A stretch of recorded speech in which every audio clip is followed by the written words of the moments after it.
Oi, pessoal. Hoje a gente começa com uma notícia bem triste, que marcou o mundo da corrida recentemente. Foi o caso do João Gabriel Delamare, um rapaz de 20 anos, né? Pois é, muito jovem. Ele faleceu durante a meia maratona lá em Porto Alegre, agora em junho de 2025. Faltava só 1 quilômetro para ele completar a prova e ele teve uma parada cardiorrespiratória. Uma tragédia. E esse caso, infelizmente, não é isolado. Ele nos motiva a fazer uma análise mais aprofundada sobre essas mortes súbitas em corridas. Exato. A gente compilou dados de 55 casos que foram documentados entre 2020 e 2025. E também buscamos estudos internacionais para entender melhor o que está acontecendo. A ideia é olhar os padrões, as causas médicas, quem está em maior risco e, claro, o mais importante, como prevenir, né? Perfeito. E começando pelos números gerais, parece que há uma tendência de aumento, certo? Sim, é o que os dados sugerem. Olha só, em 2020 e 2021, foram 3 casos reportados por ano. Aí, em 2022, pulou para 8. Em 2023, foram 10. E 2024? Em 2024, um salto preocupante para 19 casos. E agora, só até junho de 2025, a gente já tem 12 registros. Nossa, 19 em 2024 é um número que assusta. Assusta. Claro, a gente tem que ponderar que pode ter subnotificação, né? Eventos menores talvez não entrem nas estatísticas oficiais, mas a curva ascendente é visível. E uma das hipóteses que o material levanta é sobre o pós-pandemia, né? Muita gente voltando a correr, talvez com muita vontade, mas sem o preparo ideal. Exato, é uma possibilidade bem real essa ânsia de voltar rápido para as provas sem ter retomado o condicionamento de forma gradual. Faz sentido. E quando a gente olha a distância das provas onde isso acontece? Bom, aí as maratonas, os 42 quilômetros, concentram quase metade, 47,3% das mortes.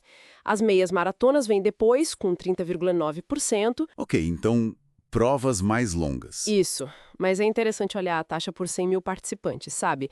Aí a maratona tem a taxa mais alta, 1,75. Mas nas meias cai para 0,47 e nos 10 quilômetros fica em 0,5. Então o risco relativo é maior na maratona. Parece que sim.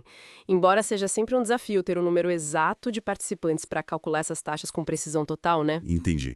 E o perfil de quem sofre esses eventos? Idade, gênero? A idade média geral fica ali nos 35, 36 anos. Mas o interessante é que tem 2 picos, um entre os mais jovens, tipo 18 a 25 anos, e outro mais tarde, entre 45 e 55 anos. Uma distribuição bimodal, que chamam. Isso. E a faixa que concentra mais casos, quase 44%, é a de 21 a 30 anos. E homens e mulheres. Aí a diferença é bem grande.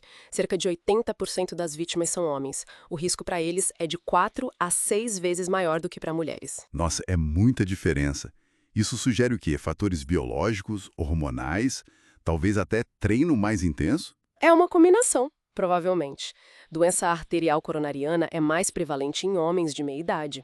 Hormônios podem ter um papel e talvez padrões de treinamento.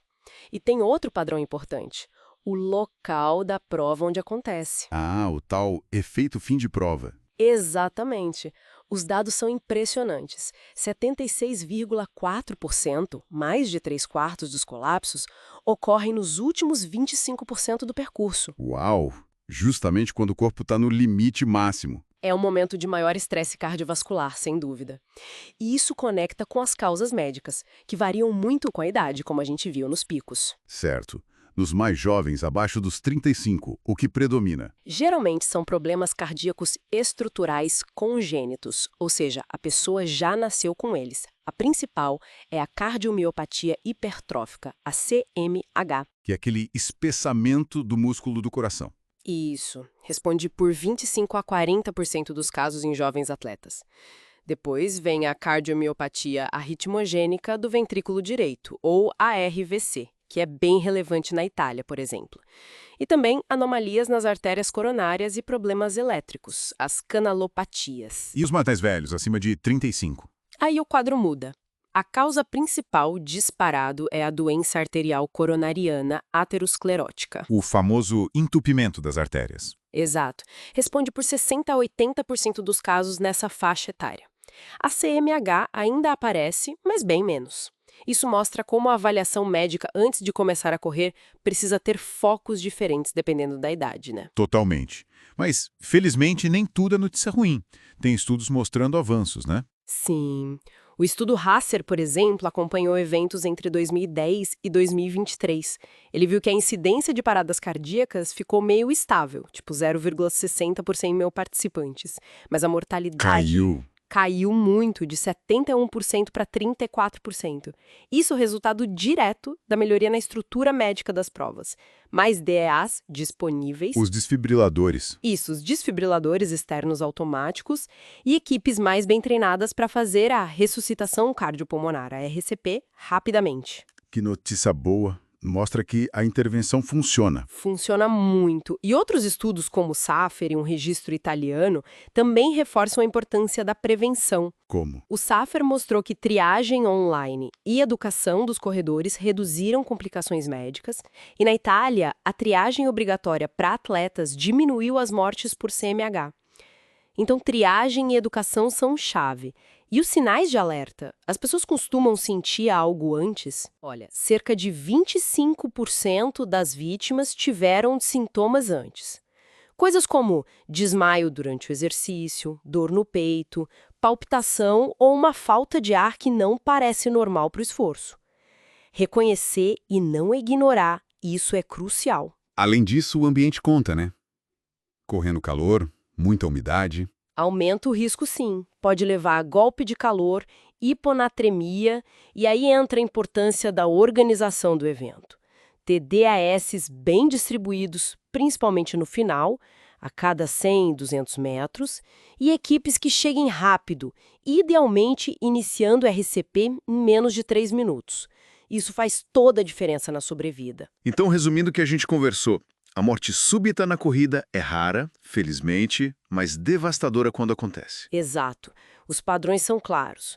Mais homens, aquela distribuição de idade com 2 picos, o risco maior no final da prova e causas diferentes para jovens e mais velhos. E a notícia positiva é que a sobrevida melhorou muito com a preparação médica dos eventos. Sim, e a mensagem final tem que ser essa: prevenção.